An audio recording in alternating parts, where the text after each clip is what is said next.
ವಿದ್ಯಾರ್ಥಿಗಳೇ, Kannada class room ಚಾನಲ್ಗೆ ಸ್ವಾಗತ. ಇವತ್ತಿನ ವಿಡಿಯೋದಲ್ಲಿ 7ನೇ ತರಗತಿ ಗಣಿತ ಅಧ್ಯಾಯ 4 ಅಕ್ಷರ ಸಂಖ್ಯೆಗಳ ಉಕ್ತಿಗಳು ಈ ಅಧ್ಯಾಯದಲ್ಲಿ ಬರುವಂತಹ ಪುಟ ಸಂಖ್ಯೆ 113ರಲ್ಲಿ ಇರುವ ಕಂಡುಹಿಡಿಯಿರಿ ವಿಭಾಗದ ಪ್ರಶ್ನೆಗಳಿಗೆ ಉತ್ತರವನ್ನ ಕಂಡುಹಿಡಿಯೋಣ. Question number 10. ಮುಂದೆ ನೀಡಿರುವ ಬೀಜೋಕ್ತಿಗಳಿಗೆ ಅನುಗುಣವಾಗಿ ಸನ್ನಿವೇಶಗಳನ್ನ ಬರೆಯಿರಿ ಅಥವಾ ವಿವರಿಸಿ ಅಂತ ಕೊಟ್ಟಿದ್ದಾರೆ. ಇಲ್ಲಿ 2 ಬೀಜೋಕ್ತಿಗಳನ್ನ ಕೊಟ್ಟಿದ್ದಾರೆ. ಈ ಪ್ರತಿಯೊಂದು ಬೀಜೋಕ್ತಿಗೂ ಕೂಡ ನಾವು ಒಂದೊಂದು ಸನ್ನಿವೇಶವನ್ನ ಬರೀಬೇಕು. ಸೊ ಮೊದಲಿಗೆ ಕೊಟ್ಟಿರುವಂತದ್ದು 8x + 3y. ಇಲ್ಲಿ ನೀವು ಕಾಣಬಹುದು ಸಜಾತಿಯ ಪದಗಳಿಲ್ಲ, ಇಲ್ಲಿ ವಿಜಾತಿಯ ಅಕ್ಷರಗಳಿವೆ. x ಬೇರೆ ಅಕ್ಷರ, y ಬೇರೆ ಅಕ್ಷರ. ಹಾಗಾಗಿ ಬೇರೆ ಬೇರೆ ವಸ್ತುಗಳನ್ನ ತೆಗೆದುಕೊಂಡು ಅದನ್ನ ಕೂಡಿಸುವ ರೀತಿಯಲ್ಲಿ ನಾವಿಲ್ಲಿ ಬೀಜೋಕ್ತಿಯನ್ನ ಬರೀಬಹುದು. ಪ್ರಶ್ನೆ ಎ, 8x + 3y. ಇದಕ್ಕೆ ನಾವು ಬೀಜೋಕ್ತಿಯನ್ನ ಈ ರೀತಿಯಲ್ಲಿ ಬರೀಬಹುದು. ಗೀತಾ x ರೂಪಾಯಿ ಬೆಲೆಯ 8 ಪೆನ್ಸಿಲ್ಗಳನ್ನ ಮತ್ತು y ರೂಪಾಯಿ ಬೆಲೆಯ 3 ಪೆನ್ಗಳನ್ನ ಖರೀದಿಸುತ್ತಾಳೆ. ಹಾಗಾದರೆ ಗೀತಾಳು ಅಂಗಡಿಯವನಿಗೆ ನೀಡಬೇಕಾದ ಒಟ್ಟು ಹಣ ಎಷ್ಟು? ಇಲ್ಲಿ ಒಟ್ಟು ಹಣ ಎನ್ನುವಂಥದ್ದನ್ನ ನಾವು ಪ್ರತಿನಿಧಿಸಲಿಕ್ಕೆ 8x + 3y ಬೀಜೋಕ್ತಿಯನ್ನು ಉಪಯೋಗಿಸಬಹುದು. ಯಾಕೆಂದ್ರೆ 8 ಪೆನ್ಸಿಲ್ಗಳು ಪ್ರತಿ ಪೆನ್ಸಿಲ್ನ ಬೆಲೆ x ರೂಪಾಯಿ ಆಗಿರೋದ್ರಿಂದ ಇದು 8x ಆಗ್ತದೆ. ಆಮೇಲೆ 3 ಪೆನ್ನುಗಳು ಪ್ರತಿ ಪೆನ್ನ ಬೆಲೆ y ರೂಪಾಯಿ ಆಗಿರೋದ್ರಿಂದ ಇದು 3y ಆಗ್ತದೆ. ಒಟ್ಟು ಹಣ ಅಂತ ಹೇಳಿದ್ರೆ ನಾವು ಎರಡನ್ನು ಕೂಡ ಕೂಡಿಸಬೇಕು. ಹಾಗಾಗಿ ನೀವು ಈ ರೀತಿಯ ಸನ್ನಿವೇಶವನ್ನ ಬರೀಬಹುದು. ನಂತರ ಕ್ವಶನ್ ನಂಬರ್ ಬಿ ಯಲ್ಲಿ ಕೊಟ್ಟಿದ್ದಾರೆ 15x - x. ಈ ಬೀಜೋಕ್ತಿಯನ್ನ ಗಮನಿಸಿ. ಇಲ್ಲಿ ಕೊಟ್ಟಿರುವಂತಹ ಪದಗಳು ಏನಿದೆ, ಅಕ್ಷರ ಒಂದೇ ಇದೆ. ಇಲ್ಲಿ ಕೂಡ x ಇದೆ, ಇಲ್ಲಿ ಕೂಡ x ಇದೆ. ಹಾಗಾಗಿ ನಾವು ಯಾವುದಾದ್ರೂ ಒಂದೇ ರೀತಿಯ ವಸ್ತುವನ್ನ ತೆಗೆದುಕೊಳ್ಬೇಕು. ಈಗ ಬೀಜೋಕ್ತಿ ಎಯಲ್ಲಿ ನಾವು 2 ಅಕ್ಷರಗಳನ್ನು ನೋಡಿದ್ದೇವೆ, ಒಂದು x ಮತ್ತೆ ಒಂದು y. ಆದ್ರಿಂದ ನಾವು 2 ವಸ್ತುಗಳನ್ನು ತೆಗೆದುಕೊಂಡಿದ್ದೇವೆ, ಒಂದು ಪೆನ್ಸಿಲ್, ಇನ್ನೊಂದು ಪೆನ್. ಅದೇ ರೀತಿ 2ನೇ ಕ್ವಶನ್ ಅಲ್ಲಿ x ಅನ್ನ ಮಾತ್ರ ಕೊಟ್ಟಿದ್ದಾರೆ, y ಅಂತ ಇಲ್ಲ. ಹಾಗಾಗಿ ನಾವು ಯಾವುದಾದ್ರೂ ಒಂದು ವಸ್ತುವಿಗೆ ಈ ಬೀಜೋಕ್ತಿಯನ್ನ ಬರೀಬೇಕಾಗ್ತದೆ. ಕ್ವಶನ್ ನಂಬರ್ ಬಿಗೆ ನಾವು ಸನ್ನಿವೇಶವನ್ನ ಈ ರೀತಿಯಲ್ಲಿ ಬರೀಬಹುದು. ರಾಮು ಬಳ್ಳಿ ಪ್ರತಿಯೊಂದರಲ್ಲೂ x ಸೇಬುಗಳಿರುವ 15 ಪೆಟ್ಟಿಗೆಗಳಿವೆ. ಅವನು ತನ್ನ ಸ್ನೇಹಿತನಿಗೆ 2 ಪೆಟ್ಟಿಗೆ ಸೇಬುಗಳನ್ನು ನೀಡುತ್ತಾನೆ. ರಾಮು ಬಳಿ ಉಳಿದಿರುವ ಒಟ್ಟು ಸೇಬುಗಳ ಸಂಖ್ಯೆ ಎಷ್ಟು ಅಂತ ಹೇಳಿ ಇಲ್ಲಿ ನೀವು ಯಾವುದಾದ್ರೂ ಒಂದು ವಿಷಯದ ಬಗ್ಗೆ, ಒಂದು ವಸ್ತುವಿನ ಬಗ್ಗೆ ಹೇಳ್ತಾ ಇದ್ದೇವೆ ನಾವು, ಸೇಬುಗಳಿರುವ ಪೆಟ್ಟಿಗೆಯ ಬಗ್ಗೆ. ಯಾಕೆಂದ್ರೆ ಇಲ್ಲಿ ನಮಗೆ ಈ ಬಿ ಎನ್ನುವಂತ ಕ್ವಶನ್ ಅಲ್ಲಿ ಒಂದೇ ಅಕ್ಷರವನ್ನ ಕೊಟ್ಟಿದ್ದಾರೆ, x ಅನ್ನ. ಹಾಗಾಗಿ ನಾವು ಇದನ್ನ x ಸೇಬುಗಳಿರುವ 15 ಪೆಟ್ಟಿಗೆ ಅಂತ ಹೇಳಿದ್ರೆ 15x ಅಂತ ಅದನ್ನ ಪ್ರತಿನಿಧಿಸಬಹುದು. ನಂತರ ಅವನು ತನ್ನ ಸ್ನೇಹಿತನಿಗೆ 2 ಪೆಟ್ಟಿಗೆಗಳಿರುವ ಸೇಬುಗಳನ್ನ ಕೊಡ್ತಾನೆ, ಅಂದ್ರೆ 2x. ಸೊ 15x ಇಂದ -2x ಮಾಡಿದ್ರೆ ಇಲ್ಲಿ ಸಿಗುವಂತ ಉತ್ತರ ಎಷ್ಟು? 13x. ಸೊ ಈ ಸನ್ನಿವೇಶವನ್ನ ಈ ರೀತಿಯಲ್ಲಿ ಬೀಜೋಕ್ತಿಯನ್ನ ನೀವು ಈ ಸನ್ನಿವೇಶದ ಮೂಲಕ ಅದನ್ನ ಎಕ್ಸ್ಪ್ಲೇನ್ ಮಾಡಬಹುದು. ನೀವು ಇಲ್ಲಿ ಇದೇ ರೀತಿಯ ಸನ್ನಿವೇಶವನ್ನು ಕೊಡಬೇಕು ಅಂತಿಲ್ಲ. ಕೊಟ್ಟಿರುವಂತ ಬೀಜೋಕ್ತಿಯನ್ನ ಮೊದಲಿಗೆ ನೋಡಬೇಕು, ಅದರಲ್ಲಿ ಎಷ್ಟು ಅಕ್ಷರಗಳಿವೆ ಅಂತ ಗಮನಿಸಿ ಅದಕ್ಕೆ ಅನುಗುಣವಾಗಿ ನಿಮ್ಮದೇ ಆಗಿರುವಂತಹ ಸನ್ನಿವೇಶವನ್ನು ಕೂಡ ಇಲ್ಲಿ ಉದಾಹರಣೆಯಾಗಿ ಕೊಡಬಹುದು. ಆದ್ರೆ ಅದು ಆ ಬೀಜೋಕ್ತಿಯನ್ನ ಸರಿ ಹೊಂದುವ ಹಾಗೆ ಇರಬೇಕು. ನಂತರ ಕ್ವಶನ್ ನಂಬರ್ 11 ಅನ್ನ ನೋಡುವ. ನೇರವಾದ ಒಂದು ಹಗ್ಗವನ್ನ ಊಹಿಸಿ. ಚಿತ್ರದಲ್ಲಿ ತೋರಿಸಿರುವಂತೆ ಹಗ್ಗವನ್ನ ಕತ್ತರಿಸಿದರೆ ನಮಗೆ 2 ಭಾಗಗಳು ದೊರೆಯುತ್ತವೆ. ಹಗ್ಗವನ್ನು ಒಂದು ಬಾರಿ ಮಡಚಿ ನಂತರ ತೋರಿಸಿದಂತೆ ಕತ್ತರಿಸಿದರೆ ನಮಗೆ 3 ಭಾಗಗಳು ದೊರೆಯುತ್ತವೆ.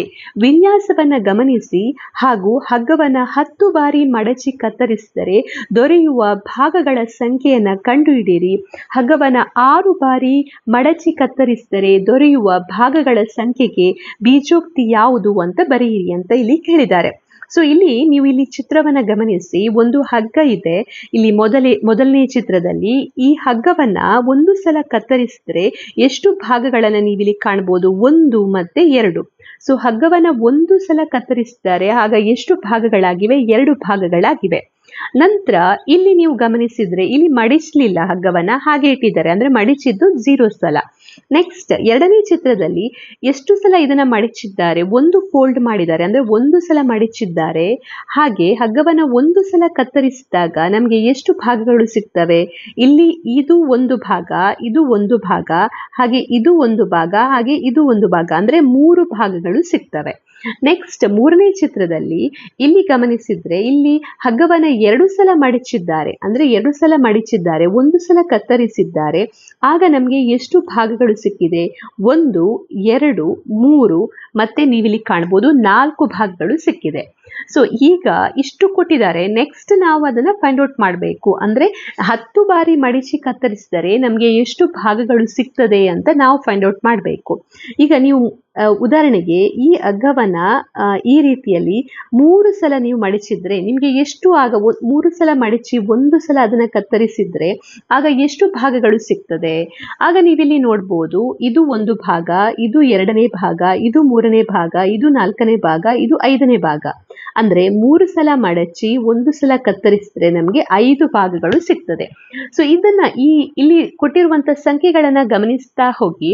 ಸೊ ಮೊದಲ ಸಲ ಏನಾಗಿದೆ? ಮೊದಲ ಸಲ ನಮಗೆ ಕೇವಲ 2 ಅಂತ ಸಿಕ್ಕಿದೆ. ನಂತರ ಇಲ್ಲಿ ಸಿಕ್ಕಿರುವಂಥದ್ದು 3, ನಂತರ ಇಲ್ಲಿ ಸಿಕ್ಕಿರುವಂಥದ್ದು 4, ಹಾಗೆ ಇಲ್ಲಿ ಸಿಕ್ಕಿರುವಂಥದ್ದು 5.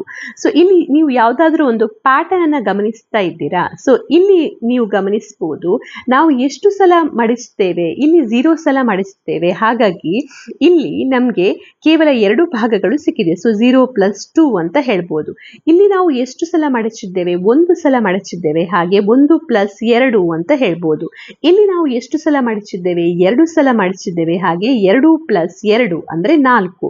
ಹಾಗೆ ಇಲ್ಲಿ ನಾವು ಎಷ್ಟು ಸಲ ಮಡಚಿದ್ದೇವೆ? 3 ಸಲ ಮಡಚಿದ್ದೇವೆ. ಸೊ 3 + 2 ಅಂದ್ರೆ 5. ಅಂದ್ರೆ ನಿಮ್ಗೆ ಇಲ್ಲಿ ಈ ರೀತಿಯ ಒಂದು ಸಂಖ್ಯೆಯನ್ನ ನೀವು ಇಲ್ಲಿ ನೋಡ್ಬೋದು. ಈ ರೀತಿಯ ಒಂದು ಪ್ಯಾಟರ್ನ್ ಅನ್ನ ನೀವು ಗಮನಿಸಬಹುದು. ಎಷ್ಟು ಸಲ ನೀವು ಮಡಚ್ತೀರಾ ಅದಕ್ಕೆ 2ರನ್ನ ಕೂಡಿಸಿದಾಗ ನಿಮ್ಗೆ ಅಲ್ಲಿ ಸಿಗುವಂತ ಭಾಗಗಳು ದೊರೆಯುತ್ತವೆ. ಹಾಗಾಗಿ ಇಲ್ಲಿ ನಾವು ಫೈಂಡ್ ಔಟ್ ಮಾಡ್ಲಿಕ್ಕಿರುವಂತದ್ದು ಏನು? 10 ಬಾರಿ ಮಡಚಿದಾಗ ಎಷ್ಟು ಭಾಗಗಳು ಸಿಗ್ತದೆ ಅಂತ ಫೈಂಡ್ ಔಟ್ ಮಾಡಬೇಕು. ಅಂದ್ರೆ 10 + 2 ಅಂತ ಮಾಡಬೇಕು. 10 + 2 ಅಂದ್ರೆ 12 ಭಾಗಗಳು ನಮ್ಗೆ ಇಲ್ಲಿ ಸಿಗ್ತದೆ ಅಂತ ಹೇಳ್ಬೋದು. ಈಗ ನೀವು 6 ಬಾರಿ ಮಡಚಿದ್ರೆ ಆಗ ಎಷ್ಟು ಭಾಗಗಳು ಸಿಗ್ತದೆ? 6 + 2 ಅಂತ ಹೇಳಿದ್ರೆ 6 ಬಾರಿ ಮಡಚಿದಾಗ ಸಿಗುವಂತ ಭಾಗಗಳು ಅಂತ ನಾವಿಲ್ಲಿ ಹೇಳ್ಬೋದು. ಸೊ ಇದಕ್ಕೆ ಉತ್ತರವನ್ನ ನಾವು ವಿವರಿಸಿ ಬರಿಬೇಕಾಗ್ತದೆ. ಅದನ್ನ ಹೇಗೆ ಬರೆಯುವುದಂತ ನಾನೀಗ ಹೇಳಿಕೊಡ್ತೇನೆ.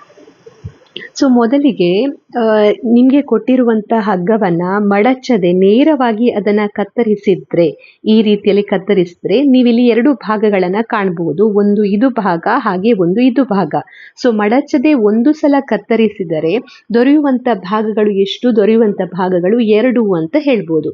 ಸೊ ಇಲ್ಲಿ ನಾವು ಇದನ್ನ ಹೇಗೆ ಬರೀಬಹುದು? ಇಲ್ಲಿ ನಾವು ಮಡಚ್ತಾ ಇಲ್ಲ, ಅಂದ್ರೆ ಮಡಚಿದ್ದು 0 ಸಲ, ಇದಕ್ಕೆ 2ಅನ್ನ ಕೂಡಿಸಿದಾಗ ನಮ್ಗೆ 2 ಎನ್ನುವಂತ ಉತ್ತರ ಸಿಗ್ತದೆ. ನೆಕ್ಸ್ಟ್ ಒಂದು ಬಾರಿ ಮಡಚಬೇಕು. ಹಗ್ಗವನ್ನ ಒಂದು ಬಾರಿ ಈ ರೀತಿಯಲ್ಲಿ ನಾವು ಅದನ್ನ ಮಡಚಬೇಕು. ಮಡಚಿದ ನಂತರ ಅದನ್ನ ಕತ್ತರಿಸಿದಾಗ ಸಿಗುವಂತ ಭಾಗಗಳು ಎಷ್ಟು? ಇಲ್ಲಿಗ ನೀವು ನೋಡ್ಬೋದು 1, 2 ಮತ್ತೆ 3 ಭಾಗಗಳು ಸಿಗ್ತದೆ. ಸೊ ಒಂದು ಬಾರಿ ಮಡಚಿ ಕತ್ತರಿಸಿದರೆ ದೊರೆಯುವಂತ ಭಾಗಗಳು ಏನಾಗ್ತದೆ? 3 ಆಗ್ತದೆ. ಇದನ್ನು ಹೇಗೆ ಬರೀಬಹುದು? ನಾವು ಎಷ್ಟು ಸಲ ಮಡಚಿದ್ದೇವೆ? 1 ಸಲ ಮಡಚಿದ್ದೇವೆ. ಇದಕ್ಕೆ 2ಅನ್ನ ಕೂಡಿಸಬೇಕು. 1 + 2 ಅಂತ ಹೇಳಿದ್ರೆ 3.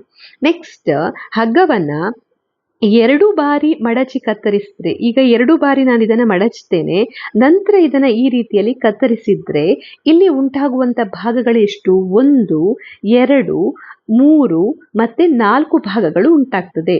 ಹಾಗಾಗಿ ಇಲ್ಲಿ 2 ಬಾರಿ ಕತ್ತರಿಸಿ ದೊರೆಯುವಂತ ಭಾಗಗಳು ಎಷ್ಟು? 4 ಅಂತ ಬರೀಬಹುದು. ಸೊ ಇಲ್ಲಿ ನಾವು 2 ಬಾರಿ ಮಡಚಿದ್ರೆ, ಸೊ 2 ಬಾರಿ ಮಡಚ್ತಾ ಇದ್ದೇವೆ, ಹಾಗಾಗಿ 2, ಇದಕ್ಕೆ 2 ಅನ್ನ ಕೂಡಿಸಬೇಕು. ಸೊ 2 + 2 ಅಂತ ಹೇಳಿದ್ರೆ 4. ಹಾಗೆ ಈಗ ಒಂದು ವೇಳೆ 3 ಬಾರಿ, ಅದನ್ನ ಚಿತ್ರದಲ್ಲಿ ಕೊಟ್ಟಿಲ್ಲ, ಆದ್ರೆ ಬೇಕಾದ್ರೆ ನೀವು ಈ ಲೈನ್ ಅನ್ನ ಬರೀಬಹುದು, ಇಲ್ಲದಿದ್ರೆ ಬಿಡ್ಬೋದು. ಸೊ 3 ಬಾರಿ ನೀವು ಇದನ್ನ ಮಡಚ್ತೀರಾ, ಮಡಚಿದ ನಂತರ ಅದನ್ನ ಕತ್ತರಿಸ್ತೀರಾ, ಆಗ ಎಷ್ಟು ಭಾಗಗಳು ಸಿಗ್ತವೆ? 1, 2, 3, 4 ಮತ್ತೆ 5 ಭಾಗಗಳು ಸಿಗ್ತವೆ. ಸಿಗ್ತದೆ. ಹಾಗಾಗಿ 3 ಬಾರಿ ಮಡಚಿ ಕತ್ತರಿಸಿದರೆ ಸಿಗುವಂತ ಭಾಗಗಳು ಎಷ್ಟು? 5 ಅಂತ ಹೇಳ್ಬೋದು. ಸೊ ಇದನ್ನು ಹೇಗೆ ಬರೀಬಹುದು? ನೀವು ಮಡಚಿದ ಎಷ್ಟು ಸಲ? 3 ಸಲ. ಇದಕ್ಕೆ 2 ಕೂಡಿಸಬೇಕು. ಸೊ ಈಗ 10 ಬಾರಿ ಮಡಚಿ ಕತ್ತರಿಸಿದರೆ ದೊರೆಯುವ ಭಾಗಗಳು ಏನಂತ ಬರೀಬಹುದು? ಈಗ ಎಷ್ಟು ಸಲ ಮಡಚಿದ್ದೀರಾ? 10 ಸಲ ಮಡಚಿದ್ದೀರಾ, ಅದಕ್ಕೆ 2 ಕೂಡಿಸಬೇಕು, ಅಂದ್ರೆ 12 ಅಂತ ನಾವಿಲ್ಲಿ ಹೇಳ್ಬೋದು. ಹಾಗೆ 6 ಬಾರಿ ಮಡಚಿ ಕತ್ತರಿಸಿದರೆ ದೊರೆಯುವ ಭಾಗವನ್ನ ಎಷ್ಟು ಸಲ ಮಡಚ್ತಾ ಇದ್ದೀರಾ? 6 ಸಲ ಮಡಚ್ತಾ ಇದ್ದೀರಾ, ಅದಕ್ಕೆ 2 ಕೂಡಿಸಬೇಕು. ಸೊ ಇಲ್ಲಿ ಬೀಜೋಕ್ತಿ r+2 ಅಂತ ಹೇಳ್ಬೋದು. ಸೊ ಕೊನೆಗೆ ನೀವು ಬೇಕಾದ್ರೆ ಬರೆಯಿರಿ, 6 ಬಾರಿ ಮಡಚಿ ಕತ್ತರಿಸಿದರೆ ದೊರೆಯುವಂತ ಬೀಜೋಕ್ತಿ ಅಂತ ಕೇಳಿದ್ದಾರೆ, ನಮಗೆ ಭಾಗಗಳು ಅಂತ ಕೇಳಲಿಲ್ಲ. ಹಾಗಾಗಿ ನೀವು ಇಲ್ಲಿ ಭಾಗಗಳು ಇರುವಂತ ಜಾಗದಲ್ಲಿ ಬೀಜೋಕ್ತಿ ಅಂತ ಬರೆಯಿರಿ. ಸೊ ನಮಗೆ ಸಿಗುವಂತ ಬೀಜೋಕ್ತಿ ಏನು? ನಮಗೆ ಸಿಗುವಂತ ಬೀಜೋಕ್ತಿ r+2 ಆಗಿದೆ. ಸೊ ಈ ರೀತಿಯಲ್ಲಿ ಈ ಪ್ರಾಬ್ಲಮ್ ಅನ್ನು ನೀವು ಸಾಲ್ವ್ ಮಾಡಬಹುದು. 3 ಬಾರಿ ಮಡಚಿ ಕತ್ತರಿಸಿದ ದೊರೆಯುವ ಭಾಗವನ್ನ ನೀವು ಬೇಕಾದ್ರೆ ಬರೆಯಬಹುದು. ಇದನ್ನು ನಿಮ್ಮ ಚಿತ್ರದಲ್ಲಿ ಕೊಟ್ಟಿಲ್ಲ, ಬಟ್ ಉಳಿದ ಎಲ್ಲಾ ಸೆಂಟೆನ್ಸ್ಗಳನ್ನ ನೀವು ಬರೀಬೇಕಾಗ್ತದೆ ಆನ್ಸರ್ ಬರೆಯುವಾಗ. ನೆಕ್ಸ್ಟ್ ನಾವು ಮುಂದಿನ ಪ್ರಶ್ನೆಯನ್ನ ಸಾಲ್ವ್ ಮಾಡುವ. Question number 12. ಮುಂದೆ ನೀಡಿರುವ ಬೆಂಕಿ ಕಡ್ಡಿಗಳ ವಿನ್ಯಾಸವನ್ನ ಗಮನಿಸಿ, ವಿನ್ಯಾಸವನ್ನ ಗುರುತಿಸಿ. ಇಂತಹ 10 ಚೌಕಗಳನ್ನು ರಚಿಸಲು ಎಷ್ಟು ಬೆಂಕಿ ಕಡ್ಡಿಗಳ ಅಗತ್ಯವಿದೆ? W ಚೌಕಗಳನ್ನು ರಚಿಸಲು ಎಷ್ಟು ಬೆಂಕಿ ಕಡ್ಡಿಗಳ ಅಗತ್ಯವಿದೆ ಅಂತ ನೀವಿಲ್ಲಿ ಕಂಡುಹಿಡಿಬೇಕು. ಸೊ ನಮಗೆ ಇಲ್ಲಿ 2 ಕ್ವಶನ್ಗಳಿಗೆ ಉತ್ತರವನ್ನು ನಾವು ಕಂಡುಹಿಡಿಬೇಕು. ಒಂದು 10 ಚೌಕಗಳನ್ನು ರಚಿಸಲಿಕ್ಕೆ ಎಷ್ಟು ಬೆಂಕಿ ಕಡ್ಡಿಗಳು ಬೇಕು, ಮತ್ತೆ W ಚೌಕಗಳನ್ನು ರಚಿಸಲಿಕ್ಕೆ ಎಷ್ಟು ಬೆಂಕಿ ಕಡ್ಡಿಗಳು ಬೇಕು ಅಂತ ಹೇಳಿ ನಾವಿಲ್ಲಿ ಕಂಡುಹಿಡಿಬೇಕು. ಸೊ ಮೊದಲಿಗೆ ನೀವು ನೋಡಿ, ಇಲ್ಲಿ ಎಷ್ಟು ಚೌಕ ಇದೆ? ಇಲ್ಲಿ ನೀವು ನೋಡಬಹುದು, ಇಲ್ಲಿ 1 ಚೌಕ ಇದೆ. ಸೊ 1 ಚೌಕವನ್ನು ರಚಿಸಲಿಕ್ಕೆ ನಮಗೆ ಎಷ್ಟು ಬೆಂಕಿ ಕಡ್ಡಿಗಳು ಬೇಕಾಗಿದೆ? 4 ಬೆಂಕಿ ಕಡ್ಡಿಗಳು ಬೇಕು. ನೆಕ್ಸ್ಟ್ ನೀವು ಇಲ್ಲಿ ಗಮನಿಸಬಹುದು, 1 ಮತ್ತೆ 2 ಚೌಕ ಇದೆ. ಸೊ 2 ಚೌಕವನ್ನು ರಚಿಸಲಿಕ್ಕೆ ನಿಮಗೆ ಬೇಕಾಗಿರುವಂತ ಬೆಂಕಿ ಕಡ್ಡಿಗಳು ಎಷ್ಟು? 1 2 3 4 5 6 7. ಸೊ 7 ಬೆಂಕಿ ಕಡ್ಡಿಗಳು ಬೇಕು.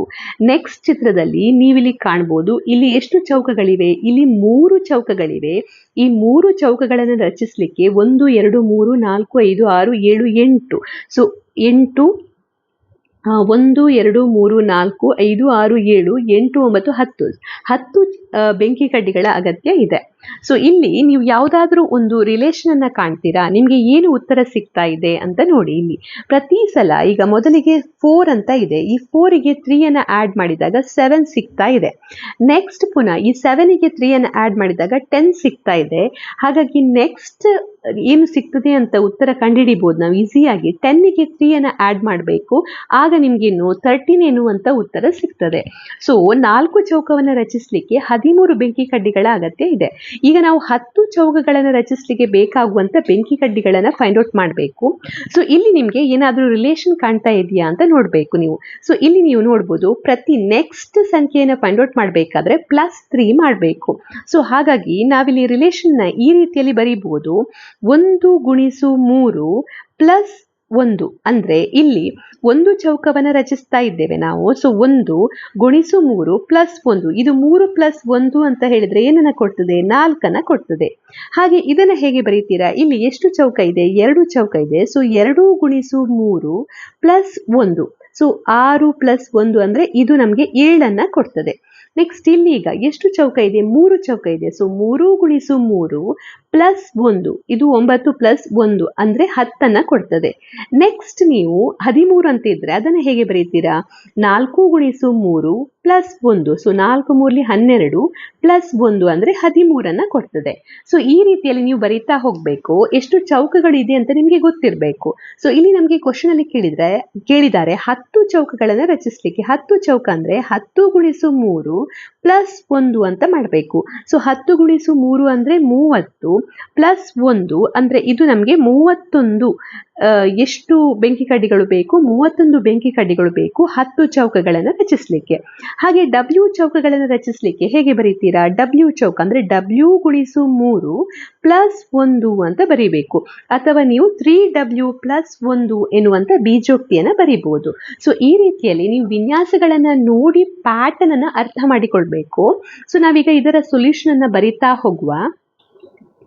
1 ಚೌಕ ರಚಿಸಲು ಬೇಕಾಗುವಂತ ಬೆಂಕಿ ಕಡ್ಡಿಗಳು. ಇಲ್ಲಿ 1 ಚೌಕ ಇದೆ. ಸೊ ಎಷ್ಟು ಬೆಂಕಿ ಕಡ್ಡಿಗಳನ್ನ ಉಪಯೋಗಿಸಿದ್ದಾರೆ? 1 2 3 4 ಬೆಂಕಿ ಕಡ್ಡಿಗಳು ಬೇಕು.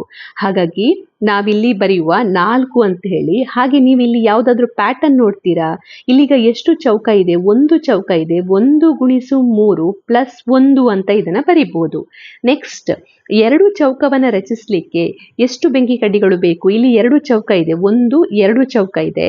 ಹಾಗೆ ಇಲ್ಲಿ ಬೇಕಾಗುವಂತ ಬೆಂಕಿ ಕಡ್ಡಿಗಳು 1 2 3 4 5 6 7. ಸೊ 7 ಬೆಂಕಿ ಕಡ್ಡಿಗಳು ಬೇಕು. ಸೊ 7 ಅಂತ ಹೇಳಿದ್ರೆ ಇದನ್ನು ಹೇಗೆ ಬರಿಬಹುದು? ಇಲ್ಲಿ ಎಷ್ಟು ಚೌಕ ರಚನೆಯಾಗಿದೆ? 2. ಹಾಗಾಗಿ 2 ಗುಣಿಸು 3 ಪ್ಲಸ್ 1. ಸೊ 2 3 ಗುಣಿಸು 3 ಅಂದ್ರೆ 6. 6 ಪ್ಲಸ್ 1 ಅಂದ್ರೆ 7. ನೆಕ್ಸ್ಟ್ 3 ಚೌಕ ರಚಿಸಲಿಕ್ಕೆ ಬೇಕಾಗುವಂತ ಬೆಂಕಿ ಕಡ್ಡಿಗಳು 1 2 3. ಹಾಗೆ ಬೆಂಕಿ ಕಡ್ಡಿಗಳು ಎಷ್ಟು ಬೇಕು? 1 2 3 4 5 6 7 8 9 ಮತ್ತೆ 10. ಸೊ 3 ಚೌಕ ರಚಿಸಲಿಕ್ಕೆ ಬೇಕಾಗುವಂತ ಬೆಂಕಿ ಕಡ್ಡಿಗಳು 10. ಇದನ್ನ ಹೇಗೆ ಬರೀಬಹುದು? ಇಲ್ಲಿ ಎಷ್ಟು ಚೌಕ ನಾವು ರಚನೆ ಮಾಡಿದ್ದೇವೆ? 3 ಚೌಕ. ಸೊ 3 ಗುಣಿಸು 3 ಪ್ಲಸ್ 1. 3 ಗುಣಿಸು 3 ಅಂದ್ರೆ 9 ಪ್ಲಸ್ 1 ಅಂದ್ರೆ 10. ನೆಕ್ಸ್ಟ್ 10 ಚೌಕ ರಚಿಸಲಿಕ್ಕೆ ಬೇಕಾಗುವಂತ ಬೆಂಕಿ ಕಡ್ಡಿಗಳು ಹೇಗೆ ಬರೀಬಹುದು? ಇಲ್ಲಿ ಎಷ್ಟು ಚೌಕ ಇದೆ ಅಷ್ಟು ನಂಬರ್ಸ್ ಅನ್ನ ನಾವು ಬರೀಬೇಕು. ಇಲ್ಲಿ ಮೊದಲಿಗೆ 1 ಬರೆದಿದ್ದೇವೆ, ನೆಕ್ಸ್ಟ್ 2 ಬರೆದಿದ್ದೇವೆ, ನೆಕ್ಸ್ಟ್ 3. ಇಲ್ಲಿಗ 10 ಚೌಕ ರಚಿಸಬೇಕು. ಹಾಗಾಗಿ 10 ಗುಣಿಸು 3 ಪ್ಲಸ್ 1 ಅಂದ್ರೆ 10 ಗುಣಿಸು 3 ಅಂದ್ರೆ 30 ಪ್ಲಸ್ 1. ಇದು ನಮಗೆ 31 31 ಎನ್ನುವಂತ ಉತ್ತರವನ್ನ ಕೊಡ್ತದೆ. ನೆಕ್ಸ್ಟ್ W ಚೌಕ ರಚಿಸಲಿಕ್ಕೆ ಬೇಕಾಗುವಂತ ಬೆಂಕಿ ಕಡ್ಡಿಗಳು.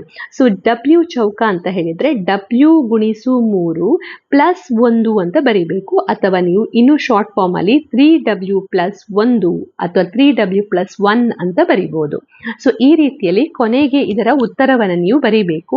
ಇಲ್ಲಿ ನಿಮ್ಗೆ ಯಾವ ವಿನ್ಯಾಸವನ್ನ ಕೊಟ್ಟಿದ್ದಾರೆ ಅದಕ್ಕೆ ಅನುಗುಣವಾಗಿ ಉತ್ತರವನ್ನ ಬರಿತಾ ಹೋಗ್ಬೋದು. ಹಾಗೆ ಯಾವ ರೀತಿಯ ಪ್ಯಾಟರ್ನ್ ಇಲ್ಲಿ ಜನರೇಟ್ ಆಗ್ತದಂತ ನೋಡಿಕೊಂಡು ಅದರ ಉತ್ತರವನ್ನ ಬರಿತಾ ಹೋಗ್ಬೋದು.